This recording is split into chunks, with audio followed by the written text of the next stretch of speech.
Hola América Latina, hola mundo, ¿cómo están? Bienvenidos a Enclave Política. Soy Elena Rodríguez y me conecto junto a ustedes desde Quito, Ecuador, para durante la próxima media hora abordar un tema que nos coloca en El Salvador. Este domingo se conmemoró una fecha más del conflicto armado en este país. Diferentes grupos marcharon para recordar lo que significó ese proceso, al tiempo que aprovecharon para denunciar los retrocesos que consideran ha tenido el proceso de paz salvadoreño. Para entender el contexto y abrir el debate, doy la bienvenida al analista político José Marinero. José, muchísimas gracias por aceptar la invitación de Telesur. Muchas gracias por la invitación, al contrario. Yo quiero arrancar poniendo en contexto. Activistas de diferentes organizaciones sociales, entre ellos el Movimiento de Víctimas del Régimen de Excepción, se tomaron las calles del Parque Cuscatlán y sus alrededores para marchar en conmemoración a la firma de los acuerdos de paz de 1992 en El Salvador. ¿Qué significó ese proceso de reflexión? ¿Qué representa esa introspección para el pueblo salvadoreño 32 años después de lo vivido? Pues los actos de este domingo pasado, como los actos también conmemorativos de los últimos 4 años organizados por ciudadanos, por organizaciones, creo que han sido un ejercicio de resistencia, de memoria histórica frente a la pretensión de Nayib Bukele por desmontar la historia, por revisar la historia y calificar a los acuerdos de paz como un fraude. En la concepción de Nayib Bukele, los acuerdos de paz son un acuerdo, un entendimiento espurio entre la izquierda y la derecha, que esencialmente fraguó una especie de pacto criminal, un pacto que repartió, digamos, el poder a partir de 1992. Nada más contrario a la verdad. Los acuerdos de paz, para ponernos en contexto, representan la conclusión de un largo proceso de negociaciones de paz que arrancó alrededor del año 89, incluso hay algunos hitos anteriores, y que concluyen en este acuerdo general firmado en México, en Chapultepec, y que esencialmente se proponen, en primer lugar, poner fin al conflicto armado que llevaba ya 12 años, desde 1980, profundizar la democracia, es un objetivo expreso de los acuerdos de paz, y además contribuir, digamos, a la pacificación y a la democratización de la sociedad. José, vamos a recapitular un poco lo dicho. Yo quiero que juntos recordemos lo que significó para El Salvador vivir una dictadura y cuál fue el antecedente para que ese país centroamericano también viviera, experimentara lo que experimentó. Recordemos entonces, José, que después del golpe militar de 1979 aumentó exponencialmente la cantidad de denuncias de detenciones arbitrarias, de torturas, desapariciones, asesinatos, masacres. Entre 1980 y 1982 se registró un promedio de unas 1.000 víctimas al día. Tú me corregirás.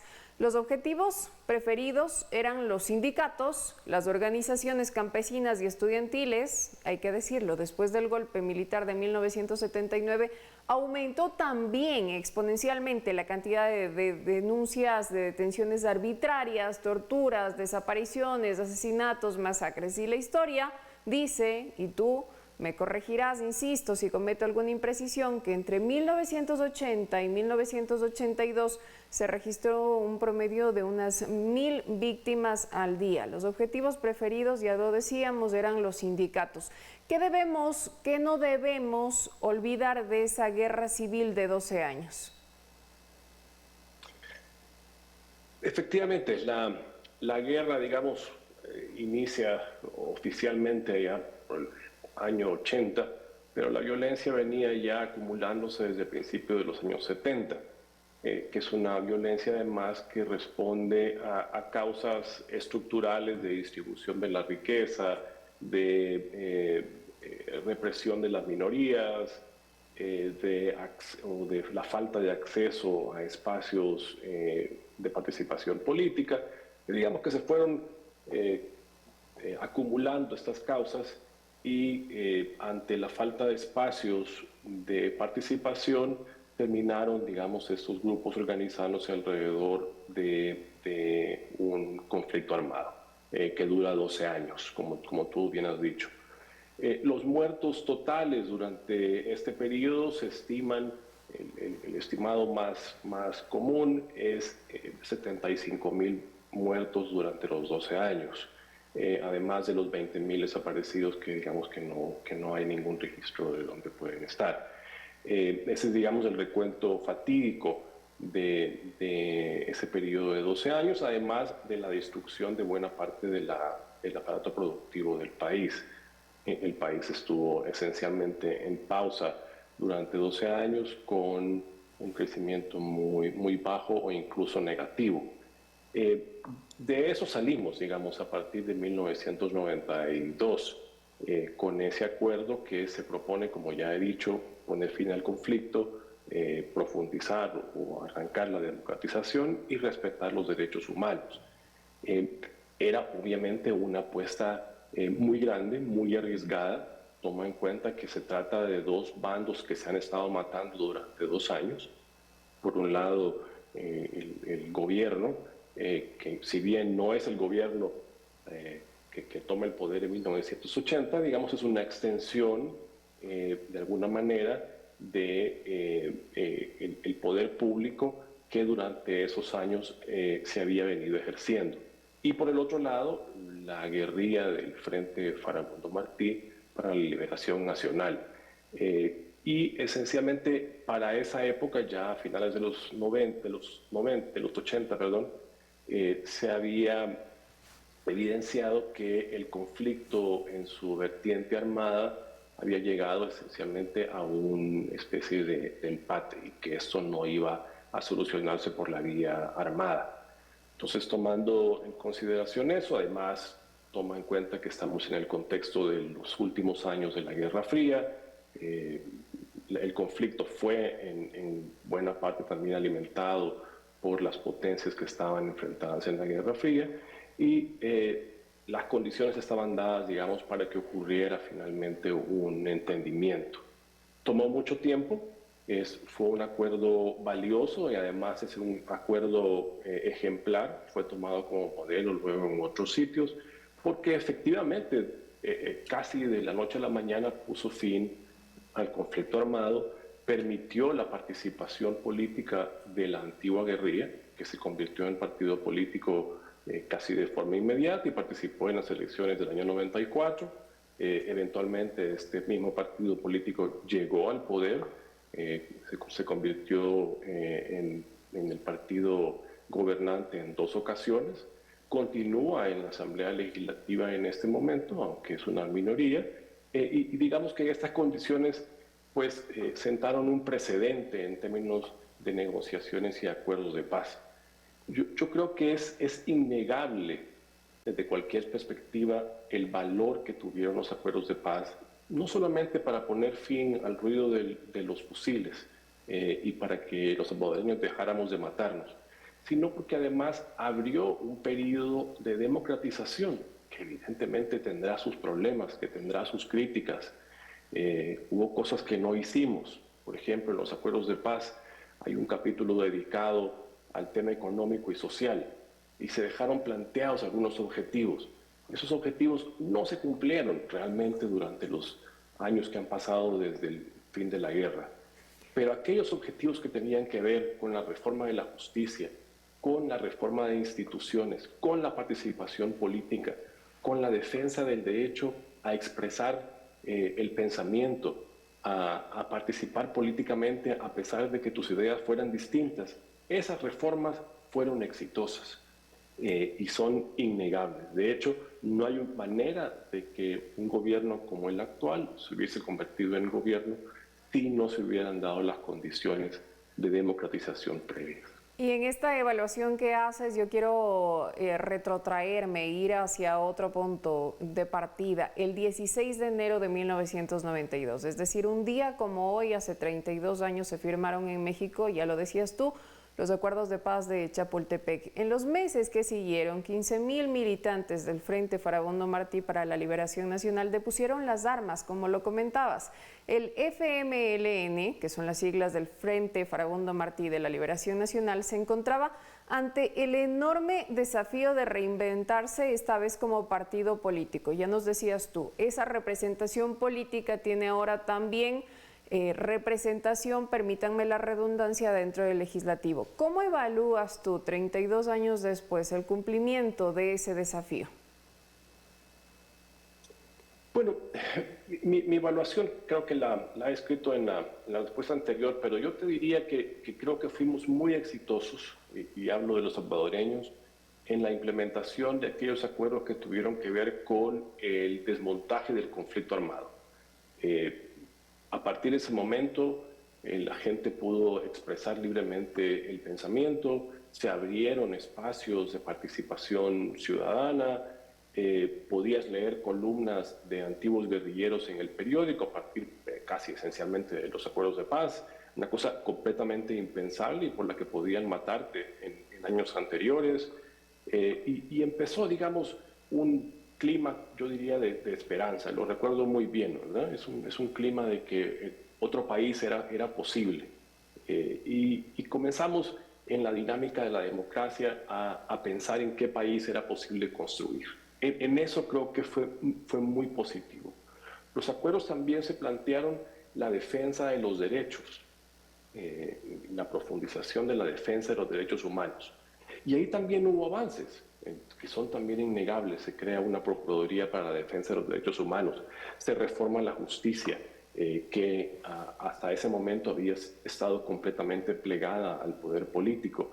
Y eso, por supuesto, con graves deficiencias, con algunos retrocesos, con espacios donde nunca se alcanzó a lograr la reforma, aún con esos defectos, sí significó un avance en términos de protección de derechos.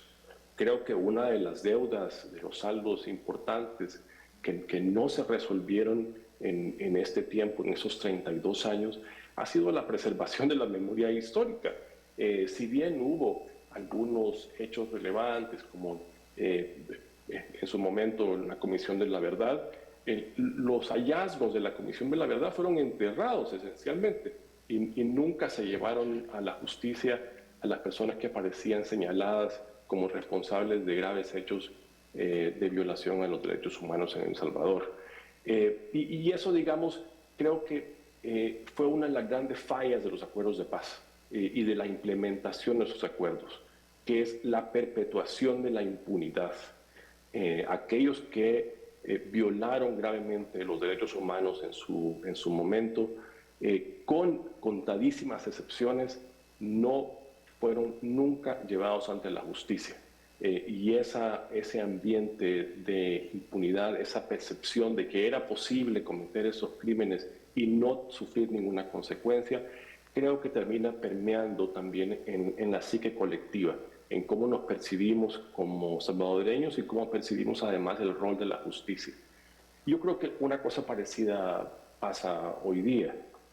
Hay una sensación de impunidad con los graves hechos de violaciones a derechos humanos que se están señalando en el gobierno de Nayib Bukele, particularmente personas que mueren bajo la custodia del Estado en prisiones del gobierno, señalamientos de tortura,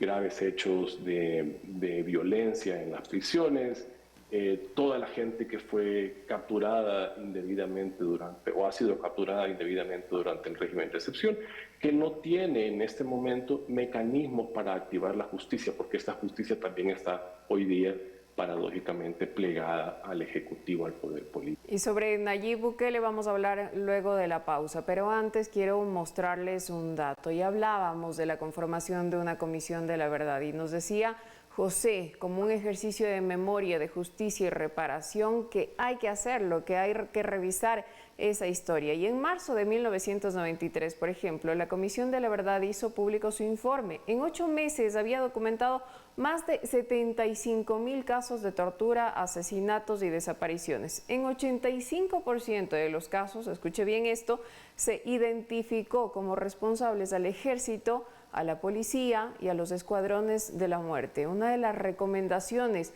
fue que los responsables fueran llevados ante la justicia. Y hay esa sensación permanente de que no hubo justicia, de que no hubo respuesta del gobierno de ese entonces, de que hubo impunidad. Vamos a hacer una pausa, ya regresamos inmediatamente. Estamos hablando de los 32 años de esta conmemoración del proceso de paz que se vivió en Salvador, exactamente en 1992, un 16 de enero, un día como hoy. Ya regresamos.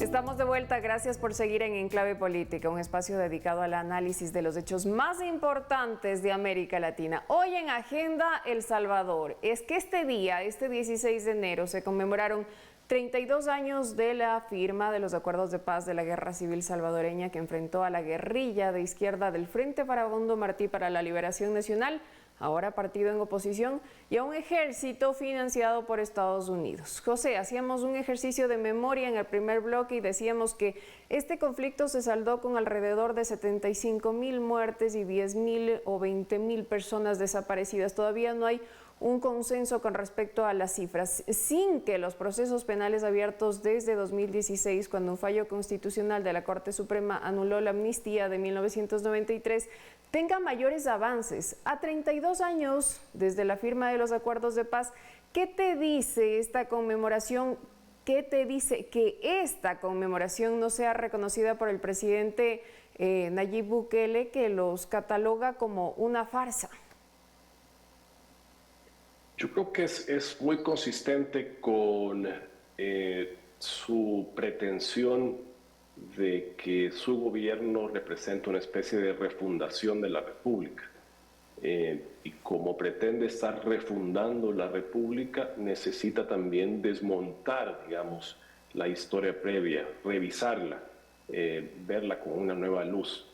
Y por eso estos acuerdos que durante años habían sido conmemorados por todos los gobiernos de derecha y de izquierda, los anteriores gobiernos que gobernaron en El Salvador los últimos 30 años, e incluso respetados por él mismo en su oportunidad, en este momento representan esa farsa que tú has mencionado, ¿verdad? Para el gobierno de Nayib Bukele.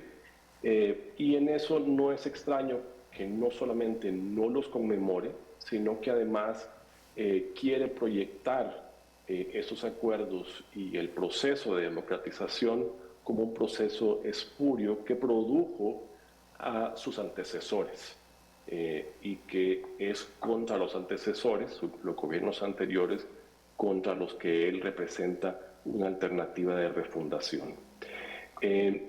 No es extraño tampoco que en este momento, para que tengas una idea, 2 de los firmantes de los acuerdos de paz, el expresidente Alfredo Cristiani y Rubén Zamora, por el lado del frente, del FMLN, tienen orden de captura en un caso que tiene todas las luces de tratarse tiene todos los visos de ser una instrumentalización de la justicia. Un caso muy grave de la masacre más importante que ocurrió en El Salvador durante la guerra, de la masacre más grande que ha habido en la región latinoamericana, de hecho en el siglo pasado, el caso del Mozote, y en ese caso a esta persona se les ha emitido orden de captura, no por su participación durante la masacre o por alguna decisión vinculada con la masacre, sino porque presuntamente fueron partícipes de la junta directiva de la Asamblea Legislativa de ese momento que aprobó la ley de amnistía a la que se ha hecho referencia antes, Elena, en el caso de Rubén Zamora por haber sido miembro de la junta directiva y en el caso del presidente Cristiani pues por haber sido quien finalmente envió a publicación y no vetó esta ley. Entonces, los responsables directos de la masacre no han sido capturados, no hay una orden de captura contra estas personas, pero sí se ha ordenado una orden de captura por esta jueza que fue además impuesta en la reforma a la justicia que ha emprendido el gobierno de Bukele y que por tanto es natural que responda, digamos, esté plegada enteramente a los designios del Ejecutivo. Yo quisiera preguntarte y profundizar sobre Nayib Bukele, porque no podemos tapar el sol con un dedo. Bukele es un fenómeno no solo en El Salvador. Su imagen, quiero decir, está en los mercados de artesanías como souvenir, pero también está en la memoria colectiva de los latinoamericanos como una imagen de éxito, de combate del Estado contra las mafias. ¿Qué hay detrás de esta imagen que se ha proyectado en toda América Latina como El Salvador, como el redentor, como aquel que logró pacificar El Salvador? ¿Qué hay detrás? Yo te diría que lo que hay detrás es una historia para aprender. Yo creo que tienes razón, la imagen de Bukele es una imagen muy bien cuidada, tanto interna como externamente, y la imagen esencialmente se reduce a esta historia de éxito en la guerra contra las pandillas y la pacificación, digamos, de la violencia criminal de las pandillas por la vía de la mano dura. Ese es un modelo que se vende sin explicar las implicaciones completas que tiene este modelo y que es una historia de advertencia para el resto de la región. Esta es una pregunta además que me hacen muy frecuentemente. ¿Qué significa este modelo Bukele? El modelo Bukele necesita que desaparezcan los contrapesos, los frenos y contrapesos al poder. El modelo Bukele necesita que no haya transparencia gubernamental, que no haya rendición de cuentas. El modelo Bukele no necesita, no puede ocurrir en un entorno donde haya justicia independiente, que revise las decisiones arbitrarias y los abusos del poder y las violaciones de los derechos humanos. El modelo Bukele no funciona si no hay además un Estado militarizado, donde el presidente hace uso del aparato militar a discreción para propósitos que no están en la Constitución. Y además, una parte que es importantísima y que creo que se pierde siempre de vista en los análisis, es que el éxito, o el éxito, voy a ponerlo aquí entre comillas, de la estrategia de seguridad de Bukele arranca con una negociación ilegal con las pandillas. Las cifras de homicidios en El Salvador descienden súbitamente a partir de la llegada de Bukele. Ya venían descendiendo, pero digamos, estadísticamente es inexplicable si no hay algo atrás. Bueno, entonces, él se lo atribuye, por supuesto, a su estrategia de seguridad, que en ese momento no representaba aún el régimen de excepción en el que vivimos en este momento. Y lo que hay detrás, según el periodismo de investigación, es que Bukele había pactado con las principales pandillas, con las cabecillas de las principales pandillas de este país, la reducción de los homicidios, además de apoyo electoral, a cambio de prebendas para los cabecillas que estaban en prisión, a cambio de beneficios económicos para las pandillas que estaban fuera de prisión y, por supuesto, espacios para estas pandillas y particularmente para sus cabecillas.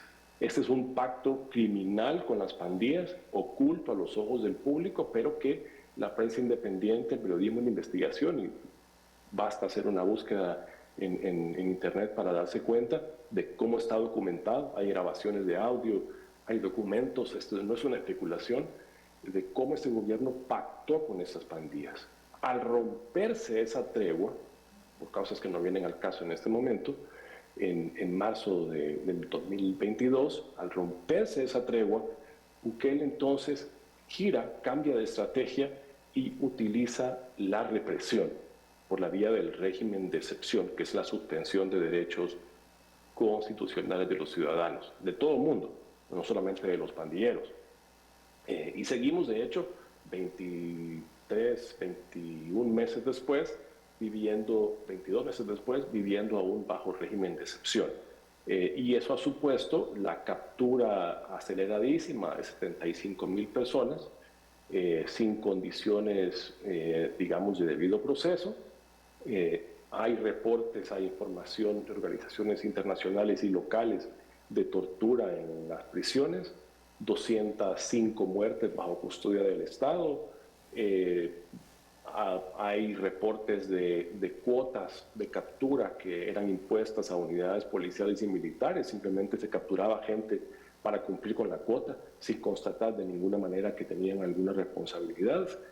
En fin, se trata, digamos, de un enfoque represivo que efectivamente pacifica durante estos 22, 23 meses la violencia de las pandillas, pero que bajo él subyace, digamos, todo un ejercicio represivo, además de muchísima injusticia, particularmente contra las poblaciones más vulnerables. Los jóvenes de las zonas más pobres son el blanco preferido del aparato represivo del régimen de excepción y de la política de seguridad de Bukele. Y son los que están, digamos, llenando las prisiones en El Salvador. Toma en cuenta que esto supone la explosión de la población carcelaria en El Salvador, supone la fractura de la multitud de familias. Hay familias que tienen a sus padres, a sus hijos, a sus hermanas en prisión desde hace meses. En algunos casos no hay acceso a abogados. En algunos casos hay orden de liberación por parte de los jueces de estas personas que fueron capturados injustamente y el gobierno se niega a liberarlos. Hay ejemplos documentados. En fin, supone un ejercicio de represión sin ningún tipo de control, con absoluta impunidad. Un escenario que está siendo muy próximo, muy familiar para los ecuatorianos en la última semana, dicho sea de paso. José, me quedo con esa última reflexión. Muchísimas gracias por tu análisis, por tu mirada. Ha sido un gusto, Elena. Escuchábamos al analista político José Marinero en este ejercicio justo y necesario de memoria. 32 años después de la firma de los acuerdos de paz, no se han logrado avances significativos en materia de derechos humanos.